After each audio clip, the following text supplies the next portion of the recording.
want to read those? I'm not surprised. I think it's time we talked honestly, just the two of us. Now, Gail, I have read those notes, and I advise you to take a little time, think it over before you say anything at all. I don't need any time to think over what I've just read, Lee. I've been lied to too much. It's time I got some honest answers. Would you please just leave us alone together? If you're sure. I understand Dr. Adamson's feelings. Mr. Berman and I will wait outside. Gail, really, I don't think this is the time or the place. No, Monica! Before you try to lie your way out of it again.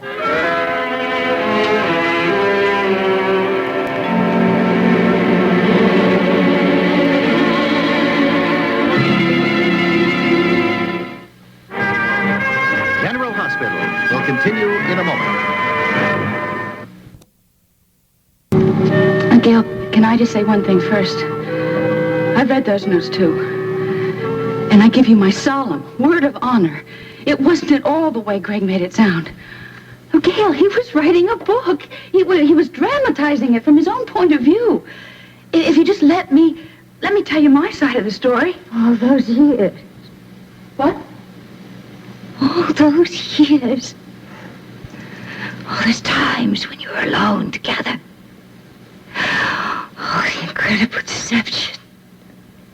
Making love to my husband behind my back, right there, in my home, the home that I was foolish enough to bring you into. No, Gail, that's not true. Believe me. You deny that you were lovers?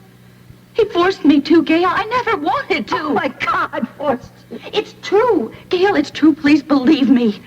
I mean, that first time when he came to my room, he told me that if I didn't sleep with him, he'd tell you I tried to seduce him. And he meant it, Gail. I knew you'd believe him. It would break your heart. And so you went on and on, sleeping with him in secret, out of respect for me, out of consideration for my feelings. Oh, plain. No, Gail, please. I know what it sounds like, but I'm telling the truth. I only did it because I didn't want to lose your love and respect. That's what made me submit to him. Gail, I've had to live with this guilt all these years. I could never tell you the truth about him. Or the truth about yourself, either. No. You wanted him, Monica. You wanted him the first day you ever met him. No. Oh, yes, you did. Do I have to read it to you? It's right here. All right here in his notes. I read it. I know what he wrote, but that's not the truth.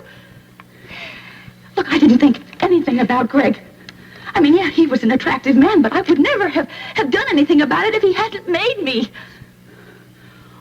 Gail, when I came to my room, he'd been drinking. I begged him to leave. Gail, I was only 17. You were old enough to know exactly what you were doing behind my back. Please.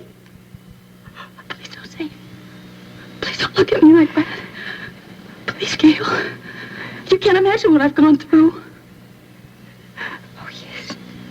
Oh, yes, I can imagine very well. I saw you go through one man after another and was always a man you had no right to. But that didn't stop you. Jeff and Rick and I never dreamed that you added Greg to your conquest. Oh, Gail. Oh, Monica. Oh, Monica, all those times that we sat around together planning weekends together. God, how you must have laughed at me, both of you, huh? What a fool you must have thought I was. No, Gail. No, you don't know how many times I wanted to come and tell you. I'm freeing myself from the whole thing. But how could I? Gail, you worshipped the ground that Greg walked on. I mean, he wasn't any kind of a man to you. He was some kind of a god. It was worse before he died, but after he died, then you just made his memory as some kind of a saint. Well, he wasn't a saint, Gail. He was just a man. And you were just a scheming little seductress, without a care in the world for anything or anybody but satisfying your own appetite. Please don't. I don't know what I'd do if I was you.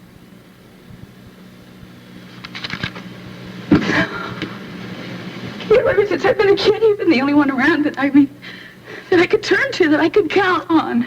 You're the only one who ever understood or ever cared about what happened to me. All I care about now is hurting you the way that you have hurt me.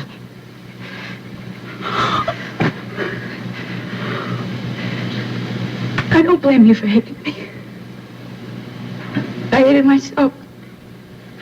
I hated myself every single minute I was in that house with you. But all I'm asking you is to forgive me. Please? Did you love him? No. No, never. I might have forgiven you if you had. It was never anything to you. It was never anything but physical gratification, wasn't it? Do you know that makes it even uglier somehow? Oh, my God. When I think back on all those times, when you were in med school, you used to visit us. Oh, my God, how I planned for those visits, how I looked forward to them, shopping for all the things that I knew you'd like. Buying your favorite foods, cooking them for you, buying your favorite cologne, lending you my nightgowns and robes. Oh, my God, I did everything but turn down the bed for both of you. Don't do this, Gail. Oh, we were the perfect threesome, weren't we? What a classic menage a trois. And I made it so easy for you, didn't I? Because I trusted you both. Look, would you have believed me if I came and told you? I deserve to be told after all I've done for you. Would that have changed what Greg was? What he was or what you made him. Oh, Gail. That's the truth. That's the truth, isn't it, Monica? You wanted him so much you did everything you could to get him the same way you wanted Rick, and were willing to destroy his life to get him. Oh, I've seen you in action. I know what you're capable of. And all that time, I just stood there and defended you whenever your little tricks failed or whenever you were caught in one of your incessant lies. Oh, my God, Monica. That's all you are. That's all you've ever been, a liar. A liar and a cheat. And I wish to God I'd never see you again. Cider, you're second to me. One day you'll be punished for this. And I'll wait for that day.